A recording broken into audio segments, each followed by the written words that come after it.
Have you ever felt exhausted? Not from work, but from being kind? Have you ever helped people so much that one day you woke up empty emotionally, mentally, financially, and realized no one was there to help you back? This isn't a story against kindness. This is a story about losing yourself while trying to save everyone else.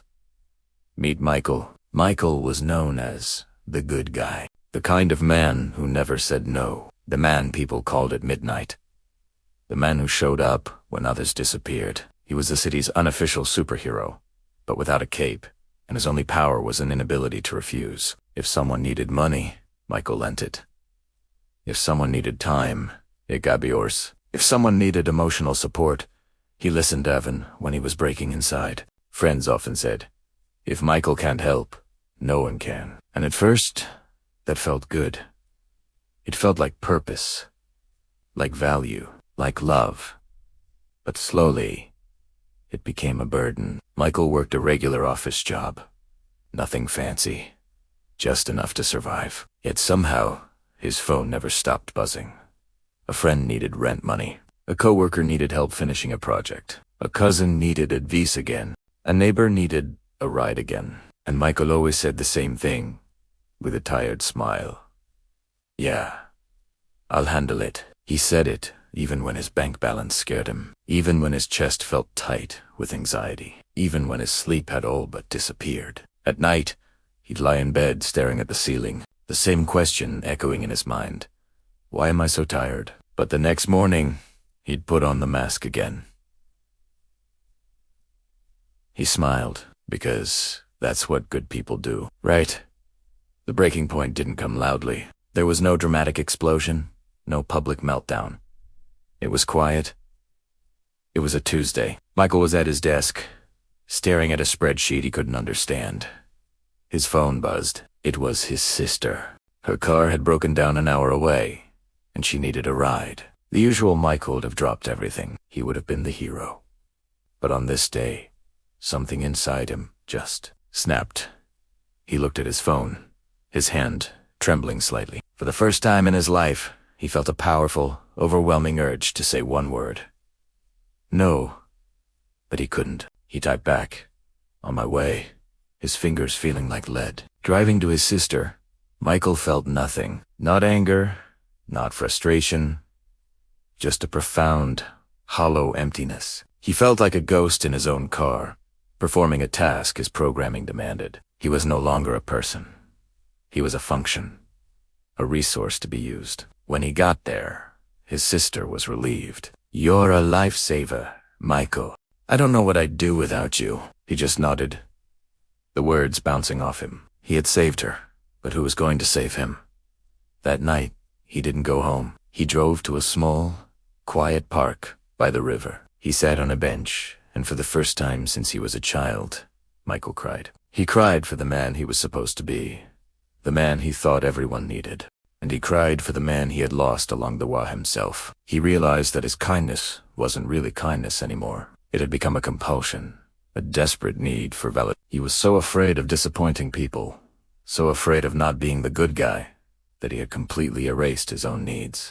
His value wasn't in helping others. His value was inherent, just by being him. This realization was both terrifying and liberating.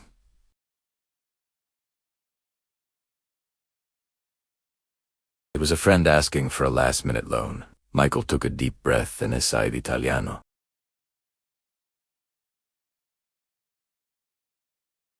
Used to the ATM, the 24/7 therapist, the free taxi service. They weren't interested in Michael the person.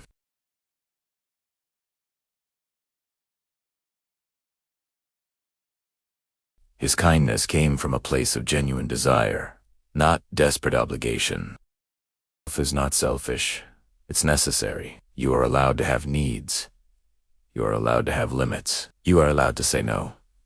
True kindness includes being kind to yourself. It came quietly. Michael started missing deadlines at work because he was too busy fixing other people's problems. His savings vanished, loaned to people who always promised to return it soon. His weekends disappeared, spent listening to complaints that never seemed to lead to any change. One evening, Michael sat alone in his apartment, surrounded by a mountain of unpaid bills, a flood of unanswered emails, and a phone that wouldn't stop buzzing. For the first time ever, I ignored Italiano.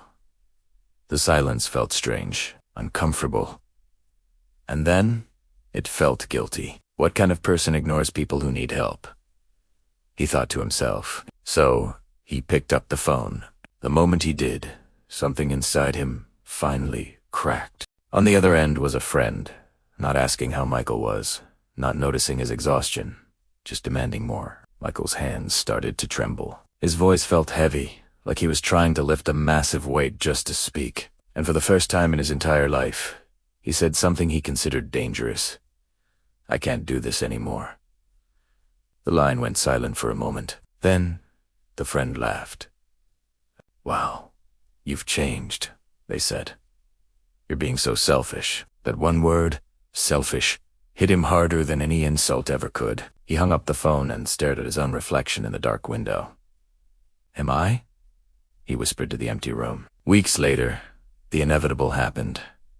Michael collapsed at work, not physically, but mentally. He just sat at his desk, unable to focus, his heart racing, his thoughts spiraling out of control. A coworker noticed and gently said, "Michael, you don't look okay." That simple sentence was all it took to break him. He went outside, sat on the steps, and cried. They weren't dramatic sobs, but the silent, heavy tears of someone who had held everything in for far too long. That evening, instead of going home, Michael found himself walking into a small park near his apartment. An older woman was sitting on a bench, calmly feeding the birds. She looked up at him and offered a gentle smile. "You look like someone who forgot himself," she said, her voice soft but clear. Michael didn't know why, but he sat down on the bench next to her, and he told her everything. She just listened. She didn't interrupt, she didn't offer advice, and she didn't judge. She just gave him the space to finally be heard. For so many of us, Michael's story feels familiar. We are taught that being a good person means always being available, always saying yes, always putting others first. But this constant giving, without refilling our own cup, leads to what is called compassion fatigue or burnout. It's not just feeling tired. It's an emotional, mental, and physical exhaustion from caring too much for too long. Your empathy becomes a burden, not a gift. The first step to healing is recognizing the signs. Are you feeling constantly drained, cynical, or detached? Do you feel like nothing you do makes a difference anymore? This isn't you being selfish or a bad person. It's a signal from your mind and body that you've given more than you have. The word selfish is often used to control people who are starting to set boundaries. But let's redefine it. Setting a boundary isn't selfish. It's self-preservation. Saying no doesn't mean you don't care. It means you care enough about yourself to know you can't pour from an empty cup. True selfishness is expecting someone to set themselves on fire just to keep you warm. So how do we start to heal? It begins with small, intentional acts of self-compassion, just like Michael did. Find a quiet space. This could be a park bench, a corner of your room, or just a few minutes in your car before you walk inside. Take a deep breath. Acknowledge your exhaustion without judging it. Give yourself permission to feel it. Next, practice saying no to small things. You don't have to start with a big confrontation. Maybe it's saying no to an extra task you don't have time for, or declining a social event when you feel drained. Each no to something that depletes you is a yes to your own well-being. It will feel uncomfortable at first. You'll feel that guilt creep in. But just like a muscle, your boundary-setting ability gets stronger with practice. And finally, reconnect with yourself. Remember the things that bring you joy, things that have nothing to do with helping someone else. What did you love to do before you became everyone's go-to person? Was it painting, hiking, reading a book in a quiet cafe? Reclaim that time. It's not an indulgence. It's essential. If you're feeling like Michael, overwhelmed and lost, please know you are not alone. It's okay to need help, and it's brave to seek it. Talking to a therapist or a counselor can provide you with the tools to rebuild your boundaries and heal from burnout. If you need immediate support, have you ever felt like you give and give until there's nothing left? That's exactly where Michael was. He was the guy everyone called for a favor, the friend who always said yes, the one who would drop everything to help someone else. He thought he was just being kind, a good person. He built his entire identity around it. One day, after helping a friend move for the third time in a year, completely exhausted, he confided in an older woman he respected. He told her how tired he was, how drained he felt all the time. He expected sympathy, maybe some praise for his selflessness. Instead, she said something that hit him like a lightning bolt. "Helping others is beautiful," she told him, "until it becomes a way of abandoning yourself." Michael was confused. He frowned and said, "But I thought kindness was always a good thing." The woman nodded, her eyes full of wisdom. "It is," she agreed. "But there is a huge difference between true kindness and self-sacrifice that ends up destroying you." She leaned in a little closer, and her next words would change his life forever. "Listen, Michael," she said. "Some people don't actually want your help. What they want is access. Access to your time, your energy, your resources. Some people don't truly love you. They love what you provide for them. And some people," she paused, letting the weight of her words sink in, "some people will drain you until you have absolutely nothing left to give. And the moment you stop, the moment you have nothing more for them, they'll turn around and call you selfish." Every single word resonated deep within Michael's bones. He felt a chilling recognition. He saw a parade of faces flash through his mind, people who only called when they needed something, people who took and took without ever giving back. But a terrifying question surfaced. "If I stop helping ... who will I even be?" he asked, his voice barely a whisper. His whole life, his entire sense of self-worth, was tied to being the helpful one. The woman offered him a gentle, reassuring smile. "You'll be someone who finally respects himself," she said. "You'll be you." That conversation planted a seed. A few days later, the first test came. A friend called, asking for a significant amount of money for a non-emergency. Michael's heart started pounding in his chest. His old, ingrained habits screamed at him. Just say yes. Don't let them down.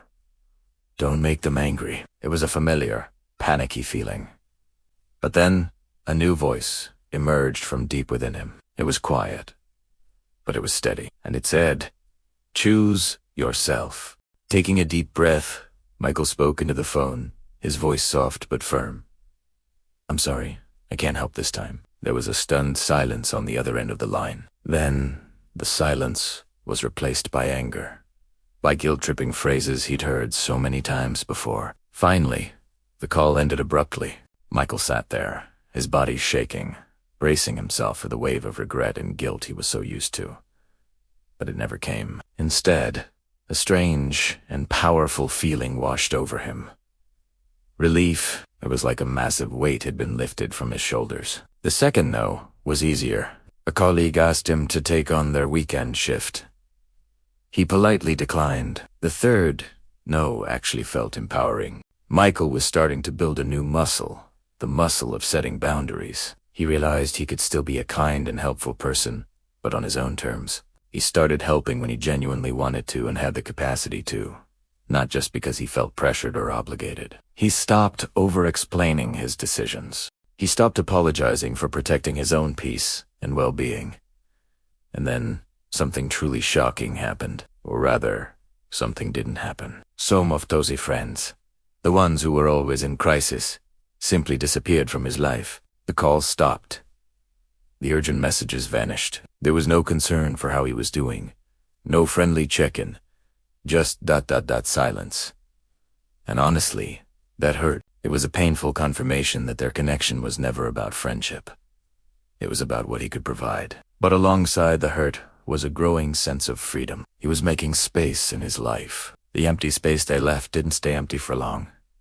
It began to fill with new things. He had more time for his own hobbies. He had more energy for the people who genuinely cared about him, the ones whose friendships were a two-way street. He started reconnecting with himself, discovering what he actually liked and wanted, outside of pleasing others. He learned that true kindness isn't about setting yourself on fire to keep others warm. It's about holding a lantern to light the way, and also knowing when to conserve your own fuel.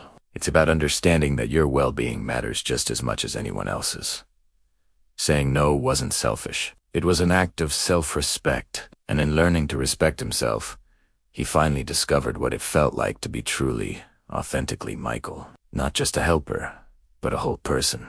If this story resonates with you, know you're not alone. It's a tough journey, but choosing yourself is the most important choice you'll ever make.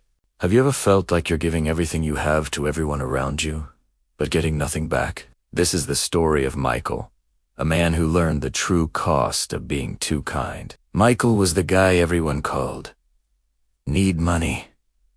Call Michael. Need a ride at 3 a.m.? Call Michael. Need someone to listen to your problems for hours? Michael was always there. He thought his kindness was his greatest strength. He believed that by giving and giving, he was building a world of love and support around himself. But he was wrong. One day, Michael's world came crashing down.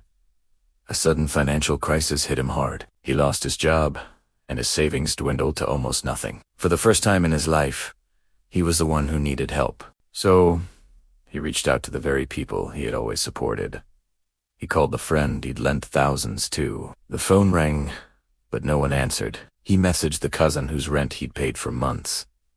The message was seen, but no reply came. He reached out to everyone, one by one, and one by one, they all disappeared. The silence was deafening.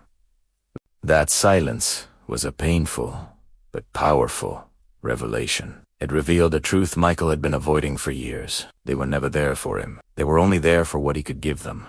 The moment the well ran dry, so did their friendship. He wasn't a friend, he was a resource. And now that the resource was gone, so were they. The months that followed were a blur of loneliness and rebuilding. Michael had to start from scratch, not just financially, but emotionally. He began to focus on the one person he had neglected for so long. Himself. He started exercising, eating better and meditating. He watched his health improve. He started a new job and began to save money again, this time with a purpose. He guarded it carefully, not out of greed, but out of self-respect. For the first time in years, Michael slept peacefully through the night. The constant anxiety of other people's problems no longer haunted his dreams. He still helped people, but differently. He volunteered at a local shelter on his own terms. He offered advice when he had the energy. He learned to help from a place of strength and abundance, not from a place of guilt and obligation. He learned the power of the word no. One evening, his phone buzzed. It was a message from someone he had once helped endlessly, someone who had vanished when he needed them most. The message was short. I miss the old you. Michael looked at the screen, a flood of old memories washing over him. The late-night calls, the endless favors, the one-sided conversations. He remembered the exhaustion, the emptiness. He took a deep breath, and a small smile formed on his lips. He typed back a simple reply. I finally met the real me, and he felt a profound sense of peace. This story teaches us a shocking lesson. The true cost of people-pleasing isn't about the money you lose. It's about losing your peace of mind. It's about sacrificing your health. It's about erasing your own identity to fit into someone else's life. The moment you stop pouring from an empty cup is the moment you finally begin to heal. You are not a bad person for having limits. You are not selfish for protecting your energy. It is not wrong to choose yourself. Saying no doesn't make you unkind. It makes you wise. The world doesn't need more burned-out heroes, martyrs who sacrifice themselves until there's nothing left. It needs healthy, whole individuals who can give from a place of genuine joy, not desperate obligation. If this story resonated with you, I want you to remember these 3 things. You can be kind without destroying yourself. You can help others without losing your soul. And most importantly, you are always, always allowed to choose you. Your healing journey starts now. Thank you so much for watching. If this video touched your heart, please share it with someone who might need to hear this message. Don't forget to like and subscribe for more stories that empower and inspire. See you in the next one.